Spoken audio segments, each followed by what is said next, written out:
Salam sejahtera, terima kasih kerana bersama dengan saya di Nazilin Unity Channel. Memang nasib Sanusi Maknur malang semalang-malangnya. Rupa-rupanya saudara-saudara sekalian, ini pendedahan dan penerangan kepada anda. Ini pencerahan kepada anda bahawa Sanusi memang tak ada harapan langsung lagi untuk menjadi Menteri Besar Kedah dan juga untuk menjadi calon PRN pada kali ini. Saya akan terangkan kepada anda berdasarkan tulisan seorang pengamal undang-undang yang terkenal di Malaysia, apa masa depan dan apa nasib yang akan menimpa Sanusi Maknur selepas beliau didakwa dengan dua pendakwaan berkaitan dengan kes hasutan. Saudara-saudara sekalian, ada yang menjangkakan Tuan Mat Tuan Ibrahim, Timbalan Presiden PAS, mengatakan bahawa Sanusi akan terus dicalonkan sebagai calon utama dalam PRN di Kedah. Rupa-rupanya ini menjadi kerisauan besar kepada penganalisis politik kerana mereka kata nasib Sanusi memang di hujung tanduk, dan kalau Sanusi kalah di dalam pertuduhan berkaitan dengan hasutan tersebut, Sanusi sah akan hilang status Menteri Besar dan adun jika beliau akan didapati bersalah dalam dua pertuduhan itu. Saudara-saudara sekalian, Menteri Besar Kedah, Datuk Seri Muhammad Sanusi Maknur, tidak bermasalah untuk bertanding pada pilihan raya DUN Kedah nanti, walaupun berdepan dua pertuduhan di bawah akta hasutan di Mahkamah Session Selasa lalu. Bagaimanapun, Peguam Muhammad Hanif Katri Abdullah berkata, penyandang Dewan Undangan Negeri DUN Jeneri itu berisiko hilang status sebagai Menteri Besar Kedah dan kerusi DUN yang mungkin dimenangi beliau pada PRN nanti. Jelasnya, senario itu hanya benar-benar berlaku jika Sanusi sabitkan bersalah dan dijatuhkan hukuman melebihi hak atau had hukuman yang membawa kepada ketidaklayakan untuk menjadi wakil rakyat. Berdasarkan kedua-dua pertuduhan yang dibacakan di hadapan Hakim Nur Rajiah Mat Din dan Hakim Osman Effendi Muhammad Saleh, Muhammad Sanusi didakwa melakukan perbuatan yang mempunyai kecenderungan menghasut untuk membangkitkan perasaan tidak setia terhadap mana-mana raja. Pendakwaan mengikut perenggan 4 dalam kurungan 1 kurungan E Akta Hasutan 1948 Akta 15 yang boleh dihukum di bawah subsection 4 dalam kurungan 1.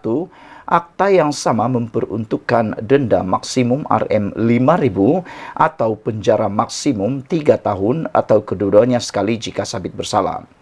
Meskipun hipotesis kemungkinan Sanusi bersalah bersifat pramatang, tetapi amat penting untuk mengetahui beliau berisiko besar terdedah kehilangan kerusi pilihan raya yang bakal dimenanginya pada PRN Kedah, mahupun jawatan Menteri Besar yang dijangka kekal disandang beliau jika PN kekal mentadbir Kedah. Jangkaan itu terpakai sekiranya kadar hukuman dijatuhkan terhadap beliau melebihi syarat kelayakan wakil rakyat di bawah perkara 48 dalam kurungan 1 kurungan I Perlembagaan Persekutuan yang memperuntukkan individu itu hilang kelayakan sebagai ahli parlimen jika disabit kesalahan dan dihukum penjara lebih setahun atau denda tidak kurang daripada RM2,000 serta tidak mendapat pengampunan bebas. Peruntukan sama turut wujud di bawah perkara 47 Fasal 1 dalam kurungan I Perlembagaan Undang-Undang Tubuh Negeri Kedah. Namun, saya percaya Muhammad Sanusi masih boleh mempertahankan diri dengan pendakwa raya perlu menunjukkan bukti kukuh, ujarnya. Ujar Muhammad Katri Abdullah kepada Sinar Premium pada hari Selasa lepas. Saudara-saudara sekalian, jika anda memikirkan bahawa Sanusi mungkin boleh mendapatkan pengampunan terhadap kes ini, anda perlu berfikir dengan lebih jelas kerana kes ini dibicarakan di selayang Selangor. Maka dengan itu, Sanusi kalau mau memohon pengampunan, perlu mendapatkan pengampunan di mana beliau dibicarakan, yakni daripada Sultan Selangor itu sendiri. Jadi, memang tidak ada harapan kepada Sanusi untuk memohon pengampunan kepada Sultan Selangor kerana Yang murka itu ialah Sultan Selangor sendiri. Bukti Sultan Selangor murka apabila Sultan Selangor sendiri bertitah bahwa selepas Sanusi memohon maaf, mengirimkan warkah, meminta pengampunan daripada Sultan Selangor mengatakan isu itu belum selesai. Ini membawa maksud isyarat yang jelas Sultan Selangor telah murka. Dan kalau Sanusi didapati bersalah dan Sanusi mengharapkan pengampunan bebas daripada negeri yang beliau dibicarakan, yakni Sultan Selangor atau negeri Selangor, maka tiada harapan untuk Sanusi mendapatkan pengampunan tersebut. Saudara-saudara sekalian, peruntukan sama turut wujud di bawah perkara 47 dalam pasal 1 dalam kurungan I Perlembagaan Undang-Undang Tubuh Negeri Kedah. Namun saya percaya Muhammad Sanusi masih boleh mempertahankan diri dengan pendakwa raya perlu menunjukkan bukti kukuh. Mengulas dakwaan Muhammad Sanusi bahwa ia cubaan pembunuhan karakter politik, Muhammad Hanif Katri menjelaskan pengarah pilihan raya Perikatan Nasional PN itu boleh membangkitkan perkara tersebut sewaktu perbicaraan mahkamah berlangsung. Tidak kira sama ada pendakwaan ke atasnya bersifat jahat, curang atau berbentuk pembunuhan karakter politik, beliau boleh membangkitkan isu itu di mahkamah dan meminta peguam membuktikannya. Segala perkara yang berkait dengan kes atau isu yang memberi kesan kepada integriti beliau perlu dibangkitkan di mahkamah, memandangkan segala percakapan di luar mahkamah tidak akan memberi kesan kepada keputusan hakim. Jelasnya, permohonan pendakwa raya untuk mahkamah menghalang Muhammad Sanusi memberi komen umum berkaitan kes itu di luar mahkamah adalah tidak munasabah, tidak wajar dan mengganggu hak tertuduh sekiranya ia difailkan. Bersamaan kes 1998 sementara itu, penganalisis politik veteran Dr. Ahmad Aturi Hussein menyifatkan kes penangkapan Muhammad Sanusi di awal pagi adalah sedikit persamaan dengan kes penahanan Perdana Menteri Datuk Seri Anwar Ibrahim selepas dipecat daripada timbalan Perdana Menteri pada tahun 1998. Bagaimanapun pada pandangan saya, kes walaupun hampir sama tetapi saya percaya agak sukar untuk pendakwa raya membuktikan bahwa apa yang menurut daripada seorang penganalisis politik ini, beliau kata Sanusi ini dianggap bintang politik PN paling menyinar. Tapi pada pendapat saya, dia menyinar kerana dia cukup berani untuk berkata-kata, bukan kerana kecemerlangan ataupun apa-apa yang lain. Saudara-saudara sekalian, itulah nasib Sanusi selepas ini. Kalau Sanusi kalah dalam kes ini, beliau akan hilang status Menteri Besar dan adun jika bersalah. Sekian dulu, ikuti terus ulasan selepas ini. Selamat petang, salam sejahtera. Terima kasih karena bersama dengan saya di Nazilin Unity Channel. Kali ini khas untuk Anda share video ini. Pengundi ini wajib tolak Sanusi dan parti yang diwakili Sanusi. Ditulis oleh sabudin.com. Setelah berhari-hari cuba mempertahankan keceluparan dan kebiadabannya terhadap raja-raja, Menteri Besar Kedah Sanusi Maknor akhirnya bertemu buku dengan ruas apabila didakwa di mahkamah atas dua pertuduhan di bawah akta hasutan. Tuduhan pertama kerana menghasut berhubung pelantikan Menteri Besar Selangor oleh Sultan Selangor dan tuduhan menghasut kedua berikutan tindakannya mempertikaikan penubuhan kerajaan perpaduan selepas PRU 15 lalu yang dititahkan oleh Yang di-Pertuan Agong. Berdasarkan kedua-dua pertuduhan, Sanusi didakwa telah melakukan perbuatan yang mempunyai kecenderungan menghasut dengan menyebut perkataan-perkataan yang mempunyai maksud untuk membangkitkan perasaan tidak setia terhadap raja-raja. Kedua-dua pertuduhan dikemukakan terhadapnya mengikut Seksyen 41 dalam kurungan E, 4 dalam kurungan 1 kurungan E, Akta Hasutan 1948 dan boleh dihukum mengikut Seksyen 4 dalam kurungan 1 Akta sama yang membawa hukuman denda sehingga RM5.000 atau penjara maksimum 3 tahun atau kedua-duanya jika sabit kesalahan. Apa yang nyata? Kedua-dua pertuduhan yang dihadapkan kepada Sanusi itu adalah berdasarkan kesalahan yang dikira amat berat telah dilakukannya, yaitu cubaan membangkitkan perasaan tidak setia kepada raja. Sebagai pemimpin Melayu Islam di negara ini, dan Sanusi sendiri adalah ketua sebuah kerajaan negeri yang mempunyai raja, bahkan kedudukan raja-raja sudah termaktub dalam Perlembagaan Persekutuan, apa yang dilakukan Sanusi selain tidak wajar, tetapi juga tidak boleh diterima sama sekali. Jadi inilah perangai dan kelakuan pemimpin Melayu Islam yang ada di negara ini, sementara pula beliau adalah mewakili PAS, sebuah parti yang mendakwa memperjuangkan Islam. Maka siapa lagi yang mahu menghormati dan mendaulatkan raja-raja kita? Kalau tiada raja-raja juga, siapa lagi mahu melindungi kita semua? Sebab itu, pertuduhan yang dikenakan kepada Sanusi adalah tepat dan wajar, agar ia menjadi pengajaran kepada seluruh rakyat negara ini.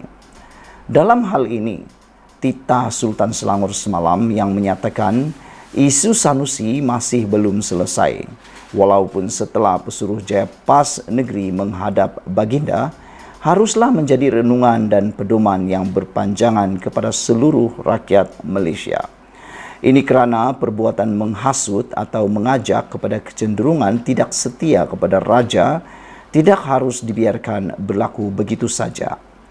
Dengan pemimpin sendiri sanggup melakukan hal yang tidak baik terhadap raja, ia lebih mungkin mendorong rakyat biasa melakukan hal yang sama. Dalam konteks PRN yang bakal tiba ini, ia adalah masa terbaik dan menjadi kewajipan kepada pengundi untuk menolak Sanusi dan parti yang diwakilinya di mana saja mereka meletakkan calonnya.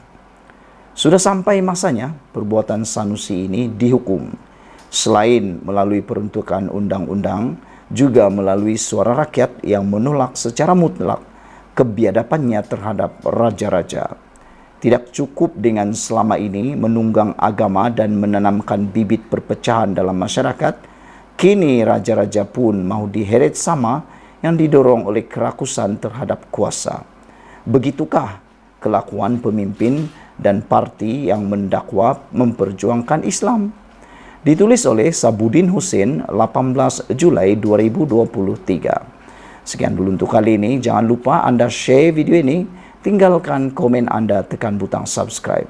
Adakah Anda setuju dengan pernyataan daripada Sabudin.com? Sabudin ini bahawa pengundi kini wajib menolak Sanusi dan parti yang diwakilinya kerana persoalan yang beliau paling kemukakan, paling panas daripada tulisan ini ialah kalau tiada raja-raja juga, siapa lagi yang dapat melindungi Melayu Islam? Tentulah raja ialah payung kepada negara. Raja ialah simbol kedaulatan kepada negara.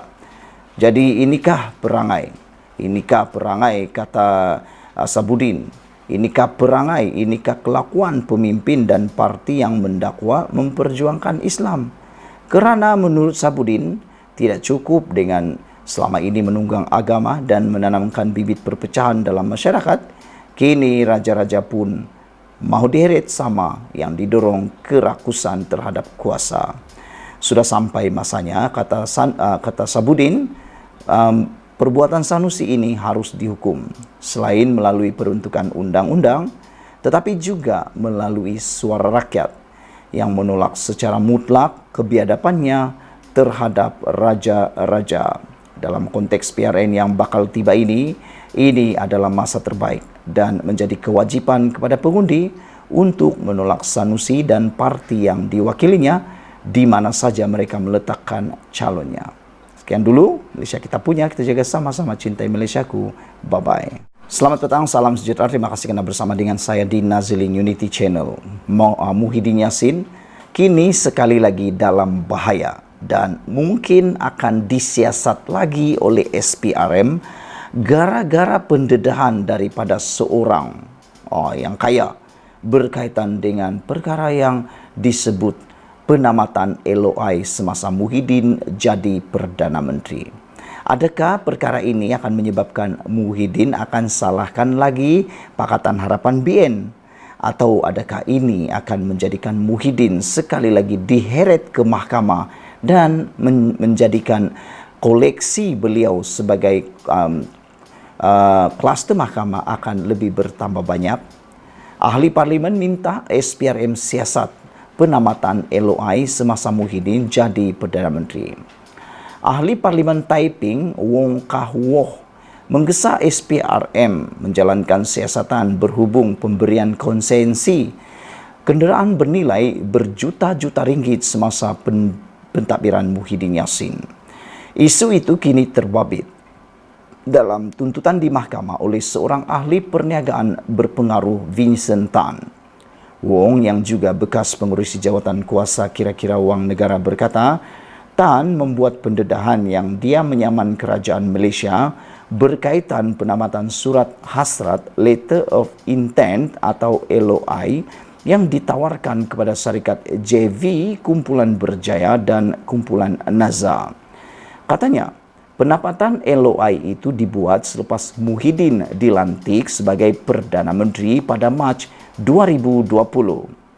Kata Wong, Tan memberitahu kontrak tersebut dianugerahkan kepada Sparko Sdn Bhd Sparko, walaupun harga yang ditawarkan syarikat itu lebih tinggi, iaitu RM700 juta.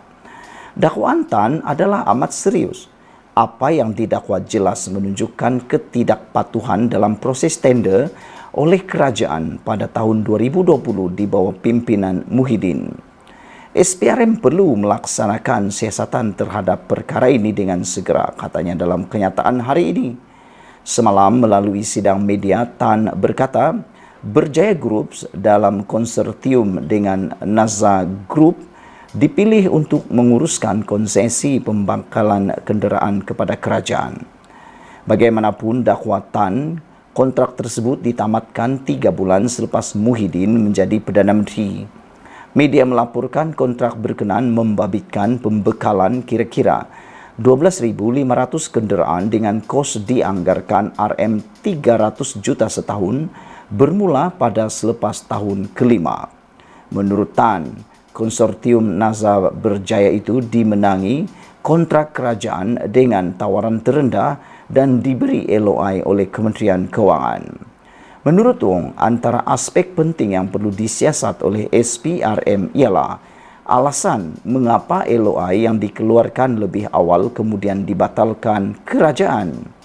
Apakah keputusan jawatan kuasa tender pada ketika itu? Kenapa hasil tender oleh kerajaan pada tahun 2019 tidak dipatuhi? Apakah justifikasi bagi kerajaan pimpinan Muhyiddin memberi kontrak kepada Sparko yang dikatakan RM700 juta lebih tinggi, katanya.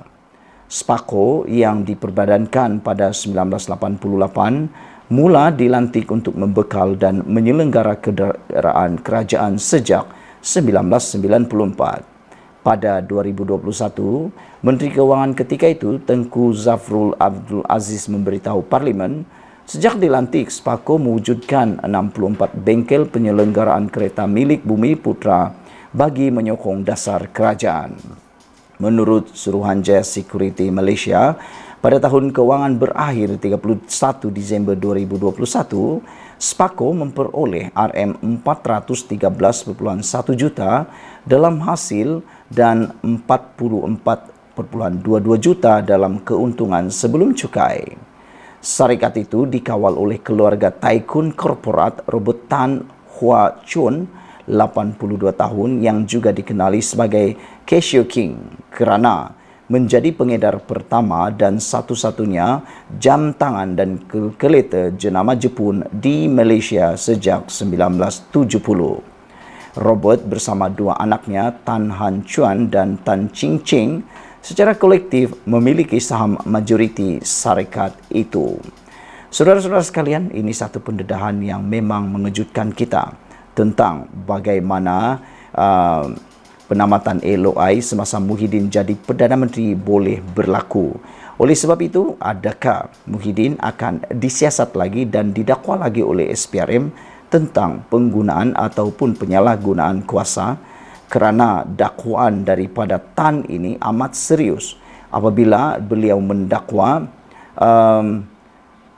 Tan memberitahu kontrak tersebut dianugerahkan kepada Sepako Sdn Bhd walaupun harga yang ditawarkan syarikat itu lebih tinggi, yaitu Rm700 juta berbanding yang ditawarkan oleh syarikat yang dikatakan milik Tan itu, yaitu syarikat syarikat JV Kumpulan Berjaya dan Kumpulan Naza, yang mana hanya menawarkan tender sebanyak 300 juta setahun sahaja. Makna kata yang dipilih semula itu lebih mahal. Kenapa? Apa justifikasinya? Kata beliau. Saudara-saudara sekalian, apakah keputusan jawatan kuasa tender pada ketika itu? Kenapa hasil tender oleh kerajaan pada tahun 2019 tidak dipatuhi? Apakah justifikasi bagi kerajaan pimpinan Muhyiddin memberikan kontrak kepada Sepako yang dikatakan Rm700 juta lebih tinggi? Kata beliau lagi. Sekian dulu untuk kali ini. Jangan lupa tinggalkan komen Anda, share video ini. Kita jumpa lagi. Bye-bye. Selamat petang, salam sejahtera. Ini satu keputusan yang mengejutkan kita semua. Ramai orang menjangka Sanusi akan tarik diri dalam PRN. Ada juga yang menasihati parti PAS supaya jangan mencalonkan lagi Sanusi dalam pilihan raya akan datang. Kerana dijangkakan Sanusi akan menjadi beban kepada parti PAS. Seterusnya beban kepada Perikatan Nasional. Mereka kata bagus-bagus, baik-baik Perikatan Nasional, tiada isu, tiada peluru yang boleh ditembak kepada mereka. Ini Sanusi mencipta peluru sendiri untuk ditembak kepada beliau, ditembak kepada Perikatan Nasional khususnya. Dan ini mendorong netizen juga setuju. Sanusi patut jangan bertanding lagi pada pilihan raya akan datang. Bagi mengelakkan Perikatan Nasional ditembak bertubi-tubi oleh isu membabitkan beliau ini, membabitkan pertuduhan ini. Namun demikian, ada juga pemerhati politik dan juga netizen mengatakan parti PAS ini dah derhaka kata mereka. Ini kerana tindakan beberapa orang pemimpin PAS, termasuk yang terkini selepas Sanusi ditahan, seorang pemimpin PAS mengajak ahli PAS untuk membaca kunut nazila dan beliau mendakwa Sanusi didakwa di mahkamah kerana ia adalah perancangan licik yang didakwanya didalangi PH dan BN. Saudara-saudara sekalian, namun selain daripada itu, ada juga yang paling mengejutkan kita, yaitu Tuan Ibrahim Tuan Man sebelum ini juga seakan-akan menyokong Sanusi Maknor. Ada juga pemimpin daripada PAS mengatakan Sanusi hanya akan bersalah setelah didapati bersalah.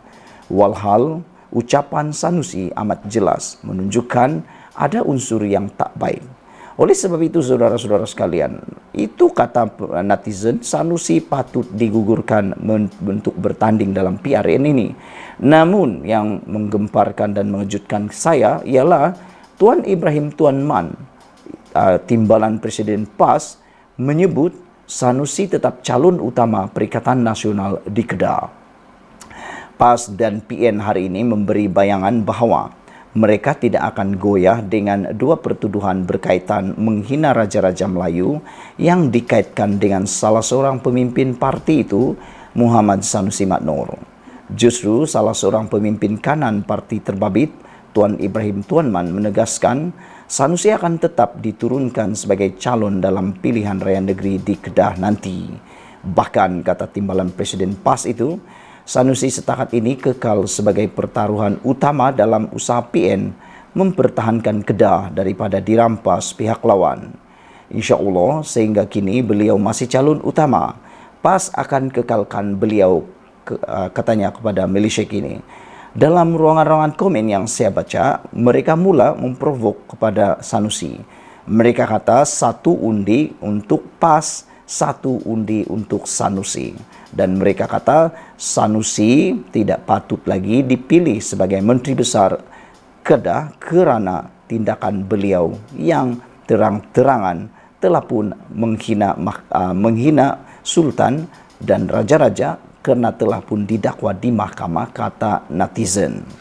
Terdahulu, Sanusi yang juga pengarah pilihan raya PN dihadapkan di dua mahkamah session Selayang pagi tadi bagi menghadapi dua pertuduhan menghasut. Ia membabitkan dakwaan dibuatnya mengenai pelantikan Menteri Besar Selangor serta titah yang di Pertuan Agong mengenai penubuhan kerajaan perpaduan. Dakwaan Sanusi itu dibuatnya dalam satu ceramah politik di Selayang, Selangor minggu lepas. Dia sudah membuat atau sudah mengutus surat memohon maaf kepada Sultan Selangor dan mendakwa kenyataannya diputar belit.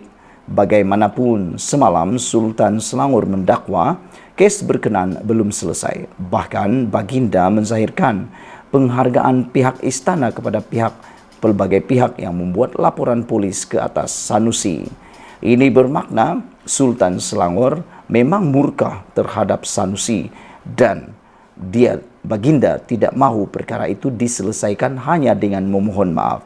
Baginda mahu supaya perkara itu menjadi pengajaran kepada semua orang, bukan sekadar Sanusi semata-mata.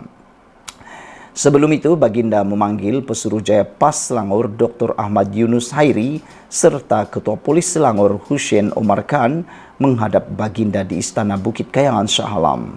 Sanusi 48 tahun bagaimanapun mengaku tidak bersalah di kedua-dua mahkamah session selepas pertuduhan dibacakan secara berasingan. Kedua-dua pertuduhan dikemukakan mengikut Seksyen 4 dalam kurungan 1 kurungan E Akta Hasutan 1948 dan boleh dihukum mengikut Seksyen 4 dalam kurungan 1 Akta Sama yang membawa hukuman denda sehingga RM5.000 atau penjara maksimum 3 tahun atau kedua-duanya. Pertuduhan tersebut mengundang persoalan sama ada Sanusi masih akan diturunkan atau tidak sebagai salah seorang calon Perikatan Nasional dalam PRN yang dijadual berlangsung pada 12 Ogos ini. Ia juga membuka tanda tanya mengenai kedudukan Sanusi sebagai calon Menteri Besar Kedah.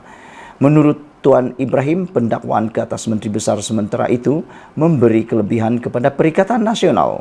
Tindakan ini menyerahkan lagi kemarahan rakyat kepada PH dan BN dan ini boleh dilihat sebagai pelbagai komentar pembaca media sosial, katanya ringkas. Saudara-saudara, apa pendapat anda tentang pendapat daripada Tuan Ibrahim ini? Adakah benar tindakan ini menyemarakkan lagi kemarahan rakyat terhadap PH dan BN ataupun ianya telah pun memadamkan api sokongan kepada Perikatan Nasional? Kerana sudah banyak kali Sanusi diberikan amaran dan juga diberikan peringatan, tetapi Sanusi tetap juga. Ditambah lagi Sanusi disokong pula oleh penyokong dan pemimpin-pemimpin PAS.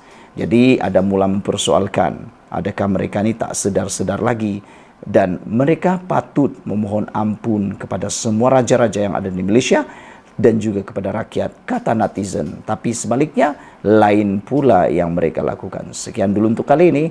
Jangan lupa tinggalkan komen anda, tekan butang subscribe. Kita jumpa lagi. Bye-bye. Selamat petang, salam sejahtera. Terima kasih kerana bersama dengan saya di Nazilin Unity Channel. Selepas Sanusi dihadapkan ke mahkamah dengan dua pertuduhan berkaitan menghasut, akhirnya Datuk Seri Anwar Ibrahim, Perdana Menteri kita, bersuara dan buka cerita. Ini yang kita nantikan sebenarnya, apa komen daripada Datuk Seri Anwar Ibrahim dan apa cerita daripada beliau. Menurut Anwar Ibrahim, akta hasutan tidak dapat dielakkan dalam hal berkaitan raja-raja. Perdana Menteri Anwar Ibrahim menegaskan kedudukan raja-raja Melayu tidak wajar dijadikan bahan dalam ucapan-ucapan dan perbahasan politik. Justru katanya memandangkan Menteri Besar sementara Kedah Muhammad Sanusi Maknor telah menyentuh mengenai raja-raja, penggunaan akta hasutan terhadapnya tidak dapat dielakkan. Saya dari segi dasar elakkan penggunaan akta hasutan. Jadi yang ini bila menyentuh kedudukan raja-raja harus kita pelihara, sanjung dan elak. Jadi suatu wacana perbahasan politik yang tidak sihat, kata Anwar Ibrahim. Soal kritik Perdana Menteri, saya tak pernah gunakan itu sebagai suatu alasan bagi mengenakan tindakan di bawah akta hasutan. Katanya, ketika ditemui pemberita selepas menghadiri program Sentuhan Agro Madani peringkat negeri Selangor di Sekincai hari ini. Saudara-saudara sekalian, macam manapun Sanusi ketawa terbahak-bahak, macam manapun Sanusi mengkritik Anwar Ibrahim, macam manapun Sanusi memusuhi Anwar Ibrahim, membenci Anwar Ibrahim dengan pelbagai dakwaan, Anwar Ibrahim tidak pernah menggunakan akta hasutan untuk mempertahankan diri beliau. Bahkan Anwar Ibrahim kata terpulanglah pada Sanusi. Namun oleh kerana Sanusi telah pun melampaui batas sehingga melibatkan raja-raja dalam perbahasan juga di dalam ucapan-ucapan politik dan ceramah politik, maka itu sebabnya Anwar Ibrahim kata akta hasutan tidak boleh lagi dielakkan kerana ianya melibatkan raja-raja Melayu. Pengerusi Pakatan Harapan itu mengulas kritikan terhadap penggunaan undang-undang berkenan yang pernah ditentang oleh gabungannya sebelum ini. Anwar juga meminta semua pihak supaya menghormati proses mahkamah. Polis buat siasatan, peguam negara buat pendakwaan.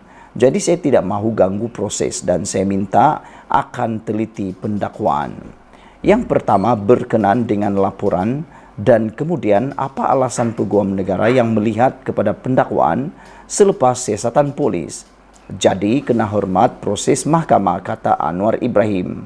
Di soal wartawan mengenai keperluan pihak polis menahan Sanusi pada jam 3 pagi, Anwar enggan mengulas lanjut dan sekadar memberitahu tangkapan dibuat berikutan pemantauan rapi oleh polis.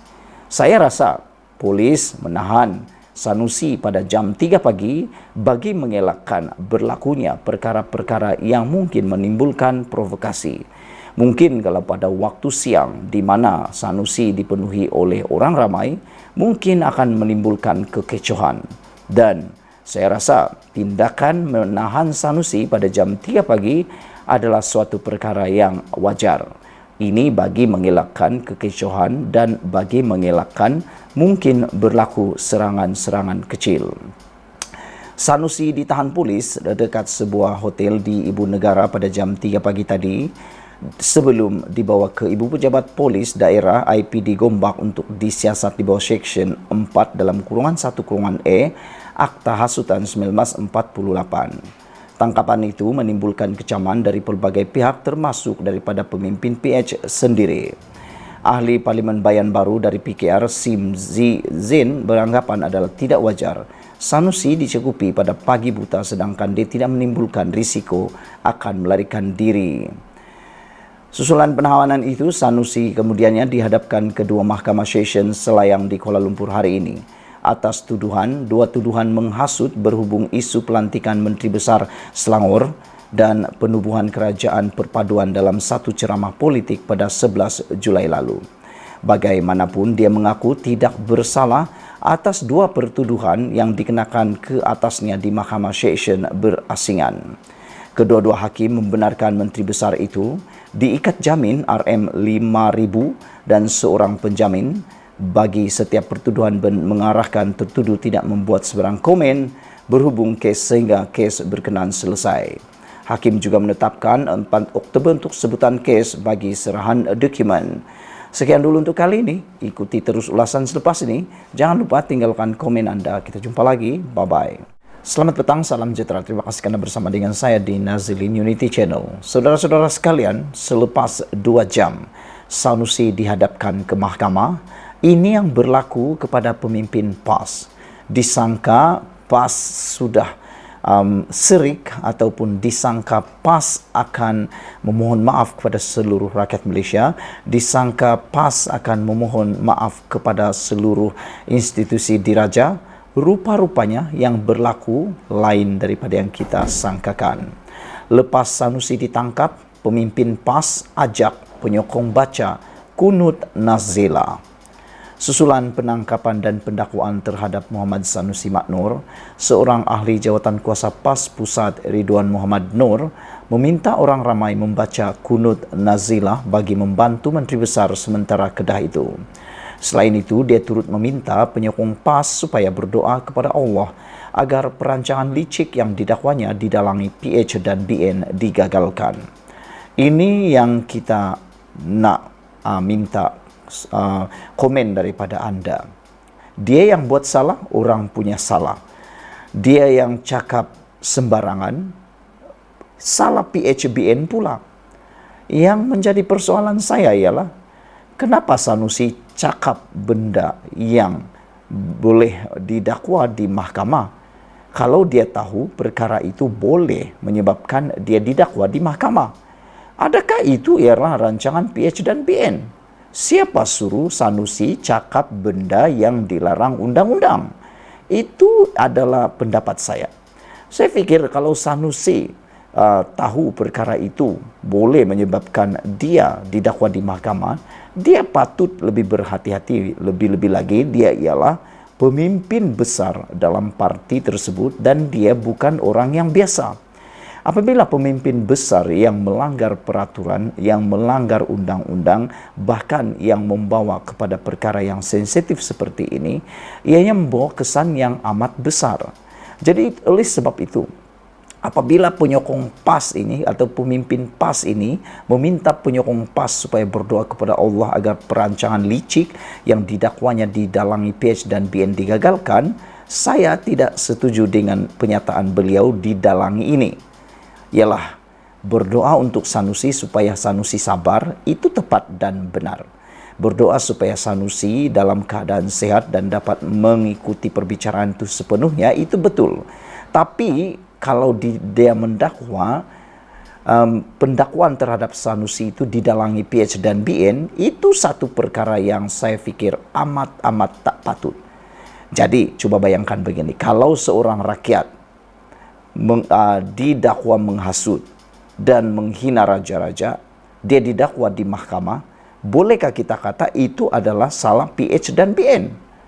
Tentu tidak kan, sebab dia sendiri yang lakukan, itu bukan diarah oleh PH dan BN. Begitulah sebaliknya dengan Sanusi Maknor. Kata Ridwan, dia pernah bersama-sama dengan Sanusi dalam misi membantu warga Rohingya di Myanmar. Saudara-saudara, apa kaitan warga Rohingya dengan apa yang dilakukan oleh Sanusi itu? Siapapun boleh membantu warga Rohingya, tapi siapapun tidak boleh membuat hasutan, apalagi menghina institusi raja-raja. Saudara-saudara sekalian, untuk rekod, kunut nazilah merupakan amalan yang dibacakan ketika umat Islam didatangi bala bencana atau ditimpa musibah seperti peperangan, wabak, dan kemarau. Terdahulu, Sanusi dilaporkan ditangkap pihak polis kira-kira jam 3 pagi di Kuala Lumpur hari ini. Dia kemudian dihadapkan di 2 mahkamah seksyen berasingan untuk pertuduhan menghasut. Dia bagaimanapun mengaku tidak bersalah selepas kedua-dua pertuduhan dibacakan terhadapnya. Kedua-dua pertuduhan dikemukakan mengikut Seksyen 4 dalam kurungan 1 kurungan E Akta Hasutan 1948 dan boleh dihukum mengikut Seksyen 4 dalam kurungan 1 Akta Sama yang membawa hukuman denda sehingga RM5.000 dan penjara maksimum 3 tahun atau kedua-duanya. Kata Ridwan, dia mengajak penyokong parti itu tetap berdoa dan tidak terlibat dalam sebarang situasi provokasi. Yang ini saya sokong, yang ini saya setuju. Tepatlah yang Ridwan kata ini. Jangan terlibat dengan mana-mana situasi yang melibatkan provokasi. Saudara-saudara sekalian, apa yang kita fikirkan sekarang ini ialah berani tanggung, berani buat. Jangan salahkan orang. Jangan menjadi seperti cerita bangau-bangau. Buat salah tapi orang yang disalahkan. Perbuatan itu sebenarnya perbuatan yang hanya mengalihkan perhatian salah diri sendiri. Apa pendapat Anda semua? Ikuti terus ulasan selepas ini.